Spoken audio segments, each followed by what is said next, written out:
Awareness is like a silent light within us. It does not fight with the darkness, it simply shines. And in that shining, everything false starts to disappear. The moment you become aware, even a little, your life starts to change.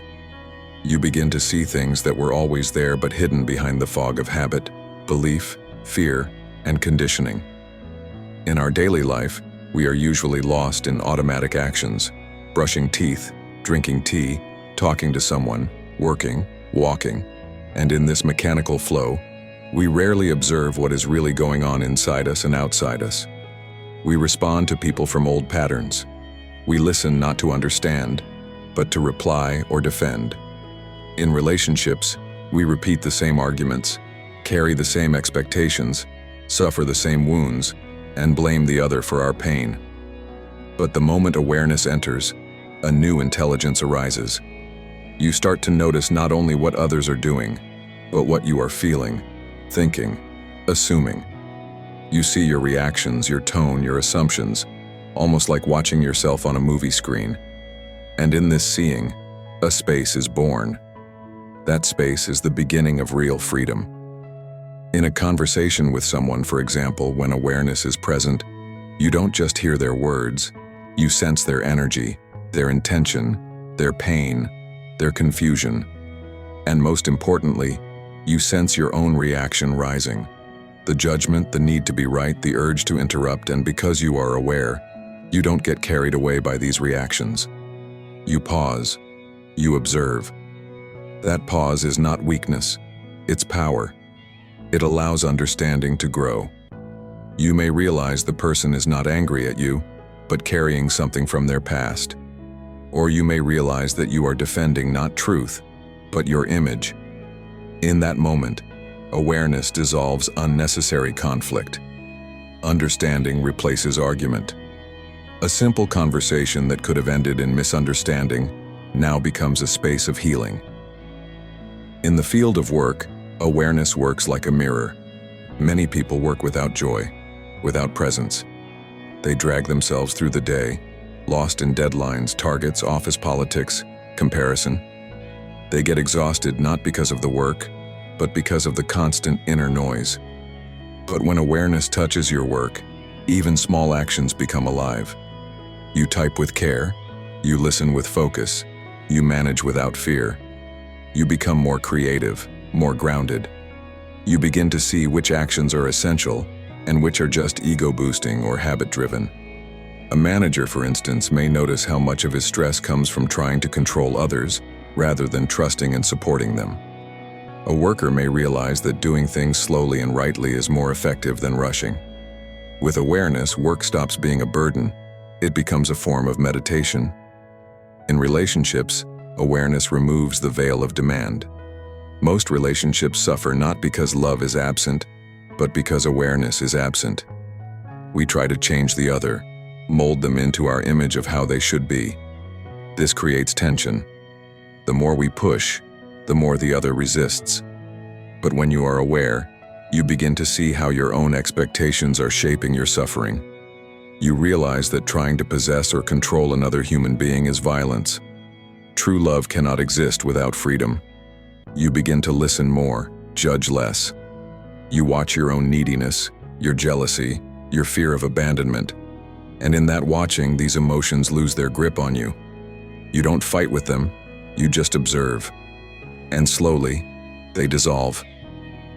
Awareness becomes the silent teacher in the relationship. It tells you when to speak and when to stay silent, when to hold and when to let go. Even in the realm of religion, awareness brings purity. Without awareness, religion becomes repetition. People perform rituals, recite prayers, follow customs, but the heart remains dry. Their mind is full of borrowed beliefs, not their own realization. But when awareness enters, religion turns into a living truth. It is no longer about following someone else's path, but walking your own with total presence. You may light a candle or sit in silence or just walk in nature, but in that moment, you are deeply present, not because a book said so, but because you are fully alive. You begin to see that God is not a person far away, but the presence that arises in awareness, You no longer seek meaning in outer symbols. You discover the sacred in simple things in everyday life. Washing dishes becomes meditation. Watching the sunset becomes prayer. Every act done in awareness becomes a doorway to the divine. Awareness brings with it a natural thirst, not to know more information but to know truth. It does not create ambition. It creates depth. When you are aware, you don't just read a book or listen to a teacher blindly. You question, you explore, you experiment in your own life. A person may listen to a spiritual teacher and feel inspired, but instead of just clapping or quoting, awareness will make them ask, how does this apply in my life? What do I really know from experience, not from memory? Awareness does not collect knowledge, it seeks understanding. And understanding only comes when the mind is quiet and alert, not full of conclusions. That's why awareness leads to humility. The more aware you become, the more you see how much of your life has been lived in sleep, how many thoughts are borrowed, how many fears are secondhand. This humbling is not depressing, it is freeing. You drop the mask, you become real. Take a simple example. Someone criticizes you. The usual reaction is hurt, defense, or anger. But with awareness, you pause. You observe your body tightening, your thoughts racing, your ego rising. And instead of reacting, you ask, why am I feeling hurt? Is there truth in the criticism? Or is it just touching an old wound? Is my identity so fragile that a few words can shake it? This reflection brings clarity. Sometimes you realize the criticism is true and you grow from it. Sometimes you see it as false and you let it go without bitterness. In both cases, awareness gives you the gift of peace and maturity. You are no longer at the mercy of others' opinions. Your inner balance becomes less dependent on outer noise. Or take another daily example, standing in a traffic jam. Usually the mind gets irritated, blaming the system, cursing the time loss. But with awareness, you notice the irritation rising. You don't resist it, but you watch it. You feel the tightness in the chest, the impatience in the breath. And as you stay present, something changes. You begin to accept the moment as it is. You realize you cannot control the traffic, but you can remain inwardly free. You look around and see other faces, stressed, angry, lost in thought, and you feel a strange compassion. You were also the same a few moments ago. Now, even this traffic jam becomes a moment of awakening. You may turn off the radio, breathe, just sit with yourself. You come home to the now. In truth, awareness is not something to be practiced for a few minutes a day. It is not a technique. It is a way of being. It is to live with your eyes open, not just outwardly, but inwardly. And as awareness deepens, life stops being a problem to solve and becomes a mystery to live. You don't try to fix everything. You start to understand everything. And from understanding, the right actions naturally flow. You don't need to control, manipulate, or calculate. You simply respond from a space of clarity. This response is intelligent, compassionate, and free.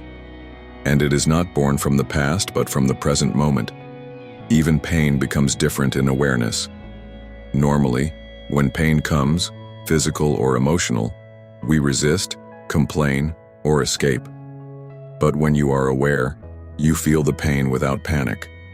You observe its shape, its intensity, its movement. And in this observing, something shifts. The pain may still be there, but the suffering reduces. You are no longer adding stories to the pain. You are no longer asking, why me? You are simply present. And sometimes, even in pain, a deep peace arises. Because you are no longer divided. You are no longer running. You are one with what is. This is the greatest power of awareness. It ends inner division. Most suffering comes not from what happens, but from our resistance to what happens. There is what is, and then there is what should be. This gap creates tension, but awareness brings you back to what is. You begin to live in reality, not in fantasy. And once you are rooted in the real, even if the moment is painful, there is no confusion. there is a silent strength. You face life directly. A person living with awareness may still have challenges, failures, heartbreaks, but they don't get lost in them. They observe, they learn, they move on, and this movement is not from ambition but from clarity. Such a person becomes simple, light, graceful. Their presence itself becomes a teaching. Without saying much, they inspire others to live with more truth, more calmness. They are not trying to impress or guide anyone, but their being, their way of living, becomes an invitation for others to awaken. In the end, awareness is the beginning of all transformation. It does not solve problems directly. It dissolves the one who suffers them. The ego may still try to enter, take credit, claim progress, but awareness sees even that. It watches the watcher. It has no center. It is like a mirror, pure, silent, empty, yet full of light. And in this light, life becomes clear, not because all answers are known, but because the need for false answers disappears. What remains is simplicity, silence, understanding, and a constant wonder at the beauty of existence.